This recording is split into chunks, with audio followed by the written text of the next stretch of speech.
Bonjour, c'est Maude Villeneuve pour une présentation dans After Effects sur la conversion d'une animation transparente, comme on peut voir, en GIF animé par la suite.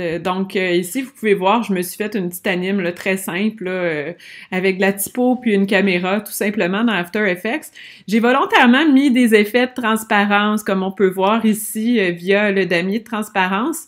En passant, l'icône ici, là, activer, désactiver la grille de transparence, c'est ce qui me permet, bien sûr, d'afficher mon effet de transparence. Initialement, je l'ai fait sur une composition fond noir, parce que c'est vers ça que je m'en irais ultimement, là, dans un site web sur un fond noir. Je veux quand même le considérer dans mon travail. Même chose, peu importe le fond que vous mettrez, que ce soit de la couleur, une image ou quoi que ce soit, il faut quand même un peu l'imaginer là, à ce stade-ci. Alors, ici, je vais le laisser comme ça, coché là, pour la suite. Comme on peut voir, ma composition, mon animation, ça dure pas très longtemps, là, ça dure même pas 3 secondes. Une des premières choses à faire pour vraiment créer un document par la suite, votre GIF, qui soit le plus optimisé possible, ce serait bien entendu de venir réduire le temps d'animation. Là, ici, sur 10 secondes, comme ma composition initiale l'était, ce n'est pas nécessaire. Donc, je vais prendre ici mon sélecteur de zone de travail. Puis vraiment, on va y aller là au moment où on sent que c'est le plus pertinent. Là, peut-être que déjà ici à 2,10 secondes, c'est déjà très correct pour terminer ça. Alors ensuite, on clique à droite sur notre souris vis-à-vis la zone de travail, puis on va activer raccorder la composition à la zone de travail. Petite fonction vraiment pratique, bien entendu, pour venir recouper notre temps d'animation. Fait que là, on voit qu'il n'y aura pas de longueur inutile non plus. Ensuite de ça, c'est de faire notre rendu dans After Effects. On va aller faire Fichier, Exporter et ensuite ajouter à la file d'attente de rendu. On passera pas par Media Encoder pour cette démo-là. À savoir que c'est possible de le faire dans Media Encoder, mais on n'a pas toutes les mêmes options, la même liberté que si je passe par Photoshop, comme la méthode va vous le montrer dans quelques instants. Alors ici, j'ai mon rendu. Je vais, dans un premier temps, sélectionner dans Module de sortie, on clique sur le mot non destructif. Je vais sélectionner la sortie vidéo en couche RVB et alpha. Ça, c'est hyper important, sinon ça vous met automatiquement un fond correspondant à la couleur de votre composition. Alors ici, bien entendu, je le veux transparent, ça va me faire un masque alpha sur mon MOV. Ensuite, bien sûr, on va savoir où on enregistre notre document. On peut l'appeler du nom qui nous convient. Et comme on voit, ça va nous faire un MOV. Le MOV, ce qu'il faut savoir, c'est que c'est pas un format web, de un, puis de deux, de toute façon, ça se peut pas mettre un vidéo transparent sur le web, dans la mesure où un MP4, ce serait un des formats adéquats, bien entendu, mais ne permet pas la transparence. Donc, dans ce cas-ci, si je veux faire une animation de logo sur fond transparent, je dois presque obligatoirement passer par le GIF animé, là. Et puis, c'est une méthode qui permet de visualiser votre anime dans tous les appareils possibles, sans problème, là, tablette, téléphone, etc. On est prêt à lancer notre rendu. Ça devrait pas prendre trop de temps.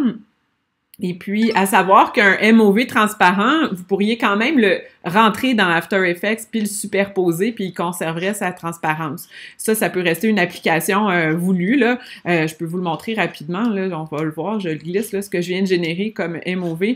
Et puis là, si je le mettais, vous voyez, là, ça dédouble finalement mon animation. Des fois, on peut faire des effets avec ça, là, qui sait, c'est à vous de voir, là. Ça peut quand même être envisagé à l'occasion. Là, ce que je veux, c'est m'en aller dans Photoshop. Je vais faire Fichier, Importer, ici, Importation, Image vidéo dans des calques.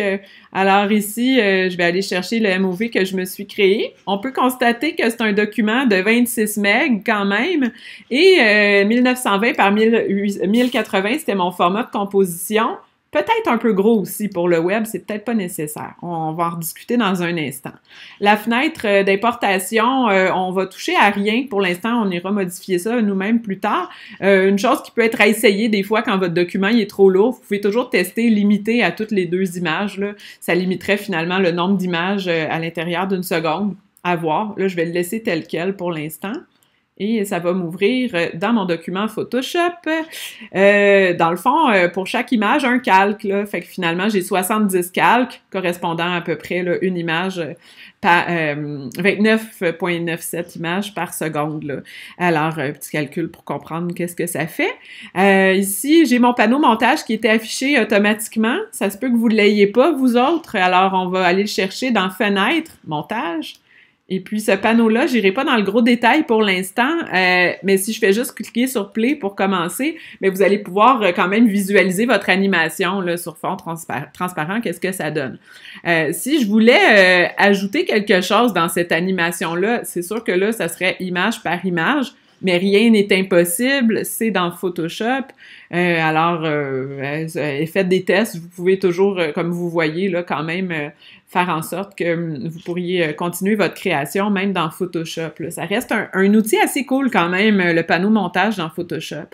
Alors, ici, ce que je veux faire, ça va être le garder tel quel. Je pourrais quand même aussi vouloir changer le temps d'affichage par image. Je vais pas toucher à ça, c'est pas nécessaire. Je veux vraiment rester conforme avec mon anime dans After Effects. Mais à savoir que si, admettons, vous vouliez jouer là-dessus, on peut sélectionner toutes nos plages d'animation dans le montage en faisant majuscule clic entre la première puis la dernière. Puis après ça, vous pourriez changer le timing pour l'ensemble de ces images-là.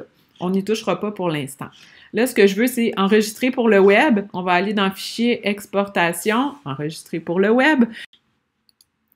Donc, dans cette fenêtre-là, il y a quelques affaires là, quand même à porter attention. Dans un premier temps, c'est sûr qu'on va aller sélectionner le GIF en premier, si c'est pas déjà fait. Ensuite de ça, les couleurs. Le GIF animé, c'est super important de limiter son nombre de couleurs. Ça se peut que par défaut, ça vous mette 256. Là, on va regarder en bas à gauche, c'est vraiment une bonne référence pour regarder le poids de l'élément qu'on crée. Là, par défaut, je suis à 2 MB et 0.8, là, vraiment trop lourd pour le web. Donc, en limitant le nombre de couleurs, ça va faire descendre considérablement le poids de votre document, s'afficher plus vite, etc. Ensuite, le tramage, j'ai tendance à le laisser à 100%. Si on fait jouer rapidement là, notre animation, vous allez voir ce que ça peut faire. Là. On va revenir, là, je vais juste vous le montrer en gros plan. Ça va s'afficher? OK. Là, il est à 100%, puis on peut quand même apercevoir là, certaines plages qui sont carrément altérées par l'effet de 16 couleurs. Si j'en mettais 256, vous allez voir que ça va être quand même un peu plus harmonieux. Donc ça, c'est une chose quand même, je dirais, faut faire des tests, faut le prévisualiser, voir c'est quoi le meilleur compromis finalement qu'on peut effectuer. Sauf que le tramage, là, vous allez voir que ça, c'est un compromis quand même à faire, c'est-à-dire de le mettre à 100%, parce qu'autrement, ça peut faire des résultats très cassés. Là. Ça peut être voulu, puis ça peut être super beau, mais si ça ne l'est pas, on le met à 100% dans ce cas-ci. Ensuite, aligner sur le web, ça aussi, ça a un impact. Non seulement, si c'est à 0, ça peut faire légèrement augmenter la taille de votre document, parfois énormément, dépendamment. Et puis, autrement, s'il est à 100%, ça va avoir un gros impact sur la couleur de votre document. Là, par défaut, comme on peut voir, là, c'est rendu tout rouge, c'est pas top là, non plus d'aligner à 100%. Faut toujours faire un compromis heureux, là, du genre 40%, comme ça nous permet d'optimiser ça un petit peu mieux. Ensuite, une autre chose qui est importante, c'est de idéalement optimiser le format. S'il faut rogner le format de votre animation, moi c'était quand même très gros là, par défaut, 1920 par 1080. Ici, j'aurais tendance déjà à diminuer ça à 50%. Ça va faire diminuer bien sûr le poids de mon document. Il faut comme le garder en tête, ça aussi, qu'est-ce qu'on va faire finalement avec notre document, puis vraiment faire en sorte que son format soit pas inutilement grand. Donc, je dirais ça fait le tour pas mal des éléments importants. C'est sûr, ici, comme je l'ai dit, la transparence, on le garde coché, bien évidemment, vu que c'est ce qu'on veut. Et puis, on va faire enregistrer. Peut-être juste une dernière chose que j'ai pas parlé, le cache. Ici, c'est mis en noir par défaut. Ça tombe bien, je voulais présenter mon logo sur un fond noir dans ma page web. À savoir que, peu importe le fond sur lequel vous voulez le mettre, le cache, c'est super important parce que c'est ce qui va gérer, finalement, les couleurs intermédiaires quand il y a de la transparence. Alors ici, ça fait comme un gros masque noir en arrière de mon logo. Quand je vais le mettre sur un fond noir, ça va faire beau quand même. Alors, c'est sûr que si vous avez un fond comme une photo, là, ben, il faut essayer de trouver un heureux compromis. C'est pas garanti que ça va faire le résultat du siècle. Dépendamment de ce que vous faites, vous pouvez mettre sans cache aussi. Là, ici, ça a une incidence très grave. Là, on perd tous les effets de transparence que je souhaitais. Donc, c'est sûr que, tu sais, un GIF animé transparent, c'est toujours gagnant, qui est le moins possible de jeu d'opacité à l'intérieur des éléments. Si c'est 2D en flat design, 100% d'opacité, c'est sûr que ça va mieux sortir puis ça sera pas lourd. Fait que ça aussi, faut y penser finalement dans son design. Donc voilà, dernière petite chose, le cache. Et puis ensuite, je vais faire enregistrer. Et là, ben je nomme mon logo, là, logo 2 en GIF. Il va s'enregistrer. Donc, on continue ici.